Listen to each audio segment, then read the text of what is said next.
వాళ్ళిద్దరూ అన్నదమ్ములు. కానీ తమ్ముడు కంటే అన్న 5 ఏళ్లు చిన్నాడు. అదేంటి అనుకుంటున్నారా? అది అంతే. సోదరులిద్దరూ కలిసి ప్రభుత్వానికి పంగనామం పెట్టారు. పుట్టిన తేదీల తప్పుడు ధృవీకరణ పత్రాలు పెట్టి అడ్డగోలుగా ఉద్యోగాలు చేస్తున్నారు. అందులోనూ ఓ కీలక శాఖలో అది చాలదన్నట్లు ఆ పదవిని అడ్డం పెట్టుకుని విపరీతమైన లంచాలకు పాల్పడుతున్నారు. ఇంతకీ ఎవరో అన్నదమ్ములు? ఏంట అవినీతి స్టోరీ? Let's watch this. కూటమి ప్రభుత్వం అధికారంలోకి వచ్చి 14 నెలలు అవుతున్న ఆయుష్ శాఖలో అవినీతి మాత్రం రాజమేలుతూనే ఉంది. వైసీపీకి అడ్డంగా కొమ్ము కాసిన అధికారుల హవా కొనసాగుతూనే ఉంది.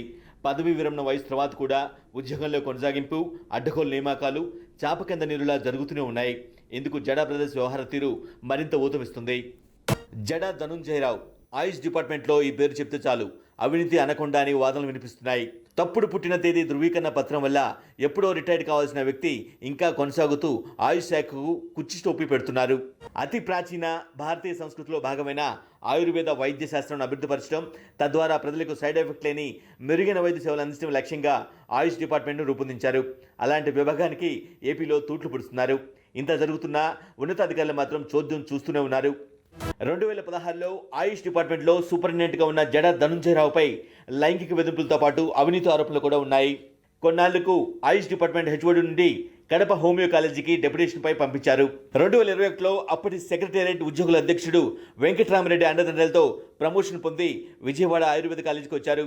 వైసీపీ ప్రభుత్వం ఏకంగా డిప్యూటీ డైరెక్టర్గా పదోన్నతి కల్పించి ఆయుష్ శాఖ కార్యాలయంలో పోస్టింగ్ ఇచ్చారు.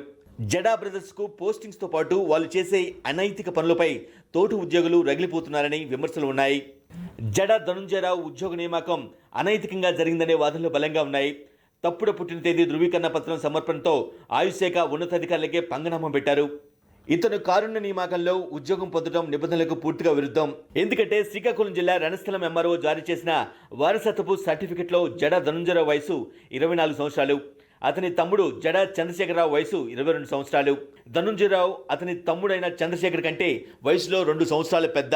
ఇందుకు విరుద్ధంగా వారిద్దరి 10వ తరగతి సర్టిఫికెట్లలో వారి పుట్టిన తేదీలు ఉన్నాయి. సర్టిఫికెట్ ప్రకారం అన్న జడా ధనుంజయరావు 1965 జూన్ 6వ తేదీన పుట్టారు. తమ్ముడు జడా చంద్రశేఖరరావు 1965 జనవరి 1వ తేదీన ఉండటం అందరినీ ఆశ్చర్యానికి గురిచేస్తుంది. అంటే తమ్ముడి కంటే అన్న 5 నెలల 6 రోజులు చిన్నవాడిగా తేలింది. దీన్ని బట్టి తప్పుడు పుట్టిన తేదీని సృష్టించి అక్రమంగా పదవులు దోచుకున్నట్టుగా స్పష్టమైంది. జడా ధనుంజయరావు తమ్ముడు జడా చంద్రశేఖరరావు పుట్టిన తేదీ ప్రకారం 2026 డిసెంబర్ 31వ తేదీన పదవి విరమణ పొందాల్సి ఉంది. ఎంఆర్ఓ జారీ చేసిన వారసత్వపు సర్టిఫికెట్ ప్రకారం అన్న జడా ధనుంజయరావు 2024లో పదవి విరమణ కావాల్సి ఉంది. ఈ లోపాయకారి సవరణ వల్ల ధనుంజయరావు 64 సంవత్సరాల వయసు వచ్చినా కూడా ఇంకా ఉద్యోగంలోనే కొనసాగుతున్నారు. ఇది నిబంధనల విరుద్ధంగా తేలింది. ఈ విషయంపై ఇటీవల సంజాయిషీలో భాగంగా రాతపూర్వకంగా ఒప్పుకున్నాడు. అయితే ఆ ఫైల్ ముందుకు వెళ్లకుండా తొక్కిపెట్టేశారు. ఈ విషయాన్ని నిజానికి ఉద్యోగంలో చేరిన మొదటి సంవత్సరంలోనే తెలియపరచాలి. కానీ ఇన్నేళ్లు ఏమీ చెప్పకుండా మోసపూరిత ధోరణి అవలంబిస్తున్నట్లుగా అర్థమవుతుంది.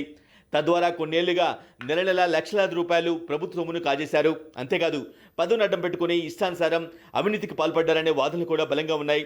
ఇప్పటికైనా జడా బ్రదర్స్ అవినీతి రూపాలను ఆపి వారిని విధుల్లో నుంచి తొలగించాలని తోటి ఉద్యోగులు డిమాండ్ చేస్తున్నట్లుగా తెలిసింది.